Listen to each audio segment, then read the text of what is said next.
nasce sob o signo da utopia. A terra sem mares, a morada de Deus.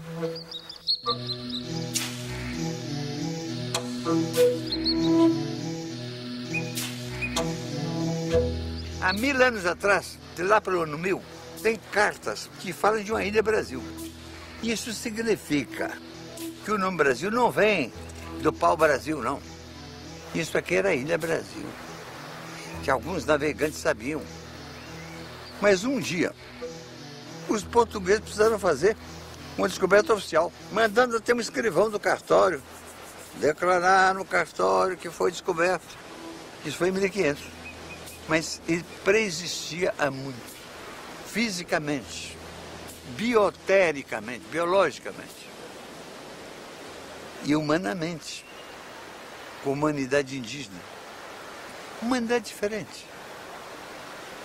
De uma gente que agradeceu a Deus o mundo ser tão bonito, que existia para viver a vida, para gozar a vida.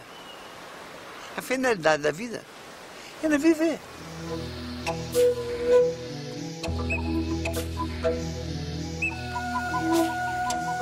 Os Brasis, como eram chamados os nossos antepassados indígenas, costumam ser classificados de acordo com a língua.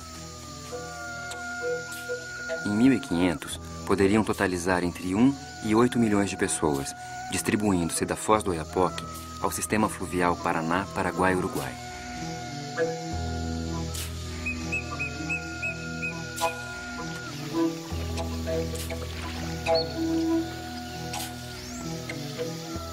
Num certo momento, depois dos primeiros povoadores, que eram de várias procedências, de várias línguas, vêm os tupis-guaranis. Eles devem ter vindo do oeste ou noroeste da Amazônia, desceram até a depressão do Pantanal e um dia atravessaram o Planalto brasileiro, chegando aos litorais. E a partir do litoral, um braço foi para o norte, outro braço foi para o sul. Os tupis eram muito mais aguerridos, muito mais diversificados na sua cultura. Eles expulsaram os homens do Sambaqui, ou escravizaram, ninguém sabe. E, curiosamente, nessa diáspora fantástica da marcha dos tupis, eles foram até a Amazônia. E foi exatamente esse quadro, deixado pelos tupis, é que os portugueses um dia vieram encontrar.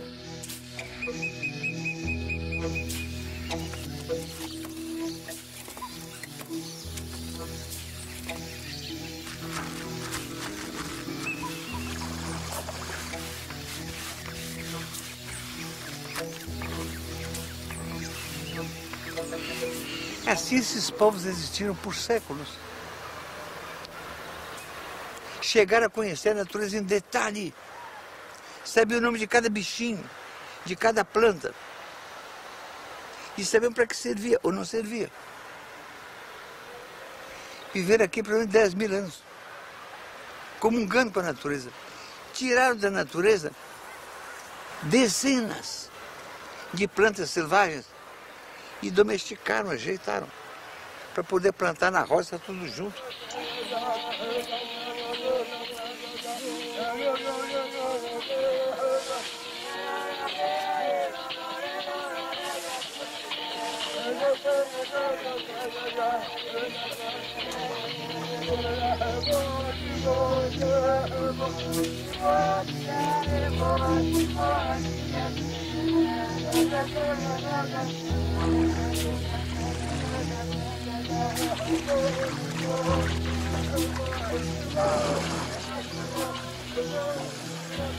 Não era, obviamente, uma nação, mas tão só uma miríade de povos tribais. Viviam em aldeias, cada uma unidade social distinta, autossuficiente. Um índio, na força da sua cultura, ele se basta a si mesmo, ele é autossuficiente. Ele sabe fazer tudo o que ele vai precisar ao longo de sua vida. Sabe fazer a sua casa, sabe fazer a sua roça, plantar e colher, sabe fazer os seus instrumentos de trabalho, seu arco, sua flecha, sua canoa, sabe fazer esteira, sabe fazer rede e sabe identificar as espécies do seu ambiente que servem como alimento ou como medicamento.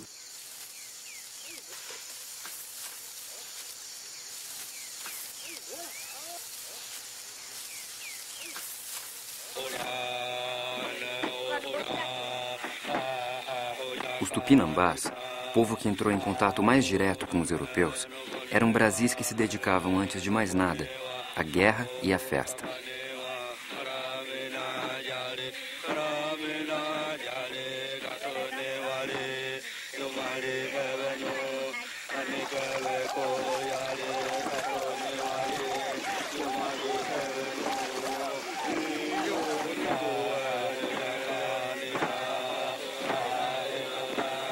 A função social da guerra entre os tupis era uma função em face do seu caminhamento ao longo de grandes espaços.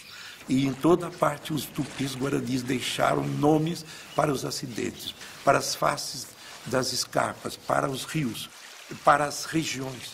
Então o colonizador encontrou um país que já tinha referências deixadas pelos povos tupis.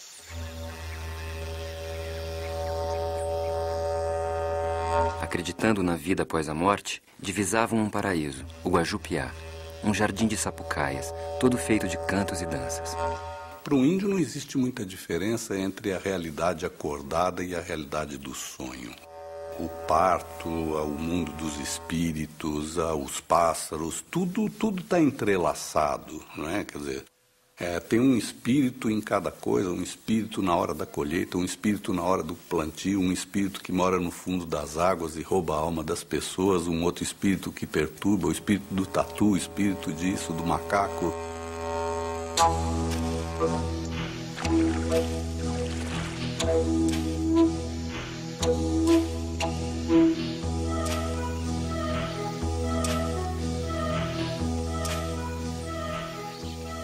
A aldeia Tupinambá era composta por 4 a 8 malocas, medindo às vezes mais de 100 metros de comprimento. Em apenas uma maloca, podiam morar até 600 pessoas.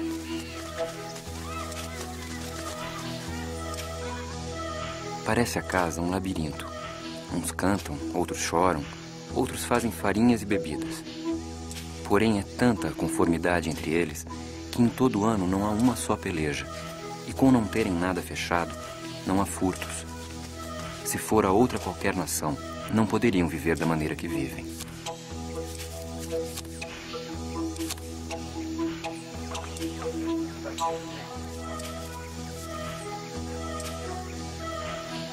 A aprendizagem da convivência e da sobrevivência era feita a partir do modelo dos mais velhos, e no fazer e no refazer.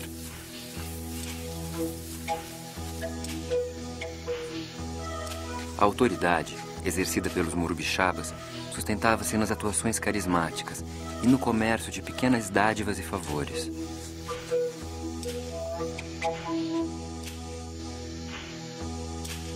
A liberdade sexual era grande. É certo que o adultério feminino podia acabar em espancamento, mas o fim do casamento, por iniciativa do homem ou da mulher, era simples e sumário.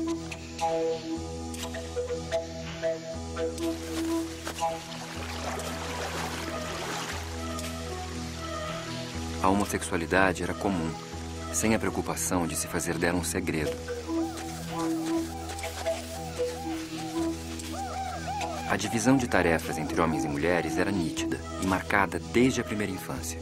O menino tem que ser formado para ser um índio, um caçador, um guerreiro. A menina para outras tarefas. Então isso já começa simbolicamente. Se o filho é homem, o orgulho do pai é colocar na beira da rede do filho um arco e flecha em miniatura, para mostrar que ele vai ser um guerreiro, um caçador. Para a menina, põe uma tanguinha, pequenininha, bonitinha, é para induzir a menina a ser uma tecelã, uma mulher trabalhadora.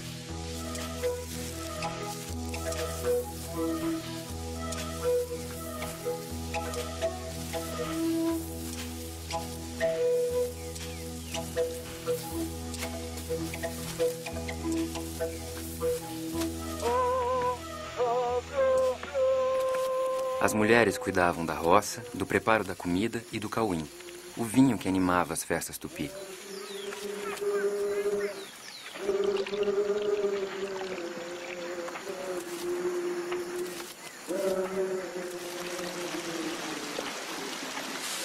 Eram da alçada masculina a fabricação de arcos, flechas, bordunas e canoas.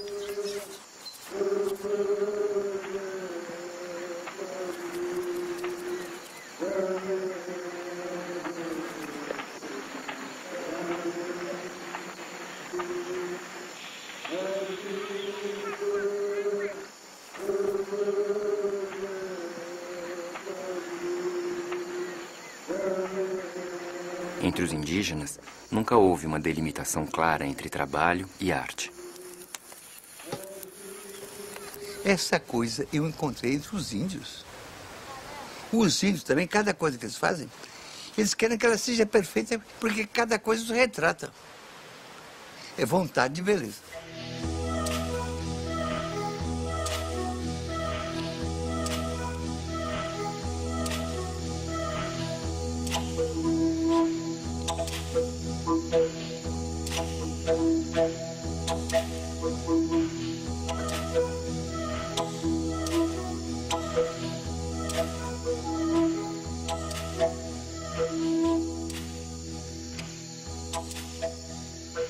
Há poucas coisas mais resistentes que uma etnia, do que a identidade de um povo. Há muito pouca coisa. Mais que aço, mais que qualquer bobagem. Material é duro. Uma etnia é dura. Se o pai pode criar os filhos, se o filho se cria na tradição dos pais, na língua dos pais, ele permanece sendo ele. Por quê? 4.000 anos que os ciganos são ciganos. Ou que o judeu é judeu. Por quê?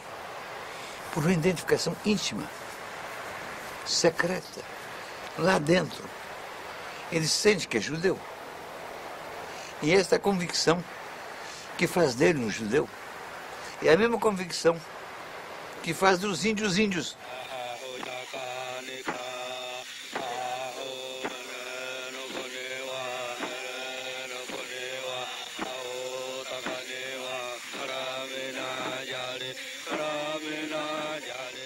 A poesia, a música, a dança e o vinho permeavam toda a vida social dos Tupinambá.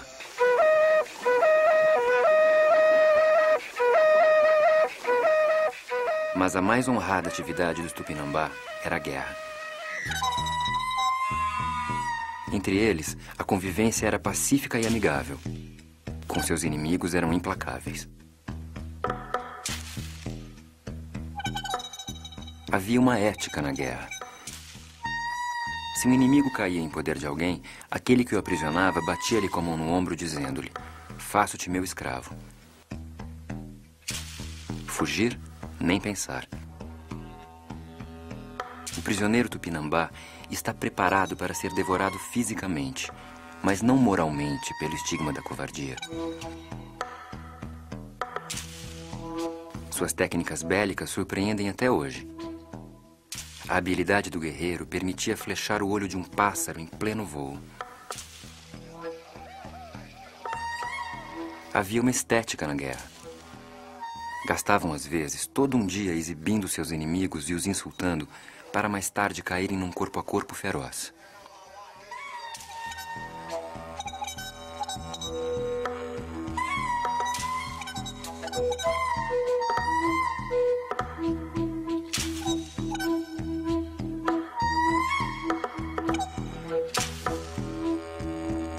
No mar se fazia guerra também. As flotilhas tupi eram compostas de 100 ou 120 canoas. Em poucos dias, era possível irem de Bertioga à Baía de Guanabara. Os prisioneiros que os tupi faziam em suas guerras eram sacrificados e comidos. Era o momento máximo da vida da aldeia, a sua grande festa. O prisioneiro é levado à aldeia de seu amo. As mulheres e crianças é que primeiro gritam, saltam, dançam e batem-lhe. Cobrem seu corpo com cinzas, raspam suas sobrancelhas. Prendem-no e dão-lhe uma índia para o seu serviço, inclusive o sexual. Tudo pronto, é marcado o dia da festa. Os índios levam consigo o prisioneiro, de sorte que bebam e se divirtam juntos.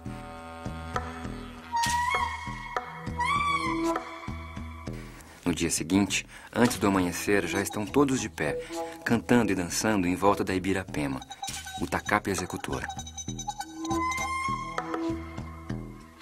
O prisioneiro está com uma mussurana, uma grossa corda, amarrada em volta de todo o corpo. A seguir, toma o tacape aquele que vai executar a vítima e diz: "Quero matar-te, pois tua gente também matou e comeu muitos dos meus amigos." Responde-lhe o prisioneiro: "Quando estiver morto, terei ainda muitos amigos que saberão vingar-me."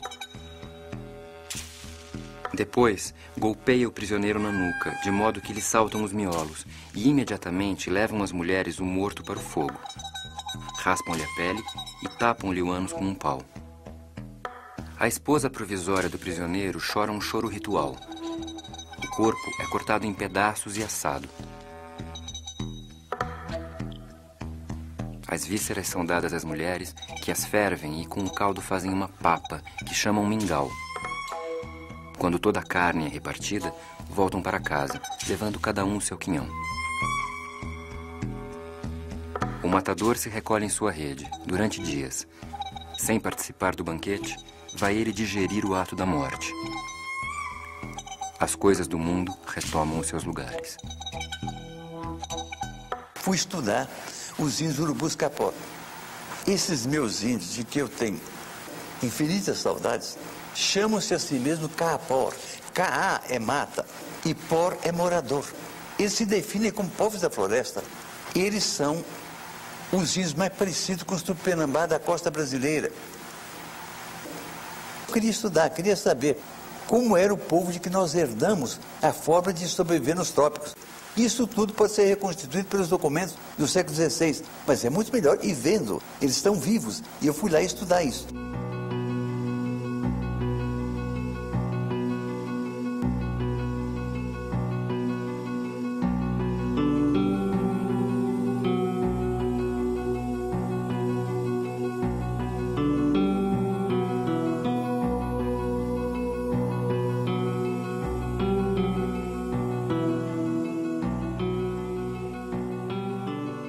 Os grupos indígenas brasileiros têm muitas diferenças de língua, de origem, mas há muitas coisas em comum entre eles. Cada um tem a sua roça, cada um tem a sua casa, mas ninguém é dono da terra. A terra é um bem comum daquela aldeia.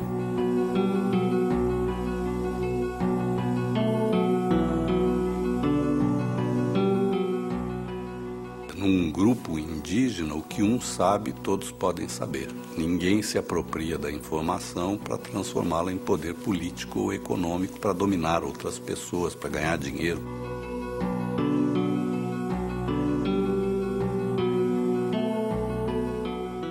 Num grupo indígena, o chefe é o representante da tradição, da experiência, da cultura daquele povo, é o grande mediador. Mas ele não dá ordens a ninguém. Um chefe índio não dá ordem. Um índio ia achar muito engraçado se outro índio desse uma ordem para ele.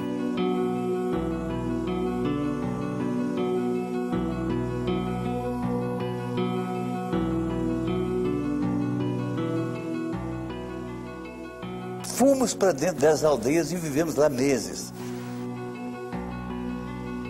Esses índios tinham muito carinho comigo e eu muito carinho com eles. Chegamos a ter uma grande intimidade. Um informante muito importante é da Campucu. Esse é o homem mais sábio que eu conheci na vida. Ele me ditou uma genealogia dele de 1.100 nomes. Qual é o nobre que é capaz de ditar espontaneamente 1.100 parentes? Para esses índios é muito importante a herança e por isso é que eles guardam dessa forma extraordinária a sua genealogia. Ao final, numa noite, na casa de Anancampucu, encaminhei o assunto para a antropofagia ritual. Queria confirmar com ele a descrição dos antigos ritos antropofágicos. Não fiz pergunta alguma. Simplesmente tomei uma corda, disse que era o Tupinambá e contei que havia anos os Tupinambá da costa costumavam matar gente de outras tribos para aprisionar e comer. Enorme era a sua emoção. Por fim, não suportou e disse: "Você é meu irmão, o seu avô é meu avô." Anancampucu começou então a contar que seus antepassados também caçavam gente de outras tribos para comer. Esses meus Caapor são Tupinambá tardios, Tupinambá de 500 anos depois, mudados radicalmente no tempo.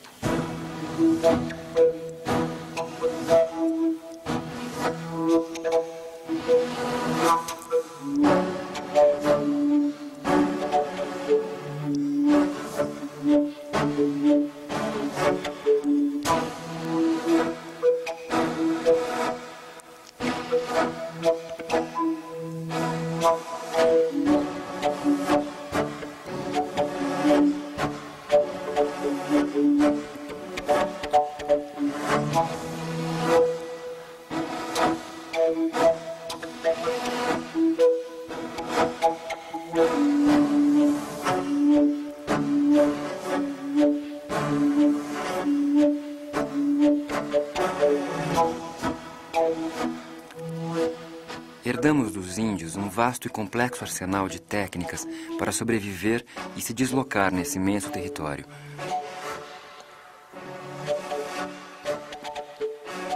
Herdamos centenas de frutos, árvores, ervas, seu trato e seu uso.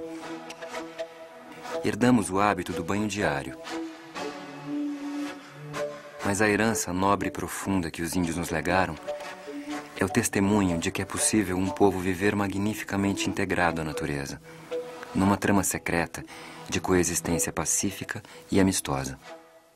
Um índio, desde que nasce, ele aprende a se relacionar com tudo de formas bonitas. Tudo tem rituais. Quer dizer, o índio festeja o plantio, o índio festeja a colheita, festeja o nascimento e não festeja, mas ele cultua a morte. O índio se enfeita muito, o índio canta muito, o índio dança muito, o índio brinca muito, o índio ri muito. Eu acho que é muito difícil para a nossa cultura suportar tanta beleza. Então, esse mundo que estava aqui quieto, entregue assim, num feio dia, chega o tabelião para dizer, descobri, está aqui.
TV Raízes, um canal de valorização da cultura popular.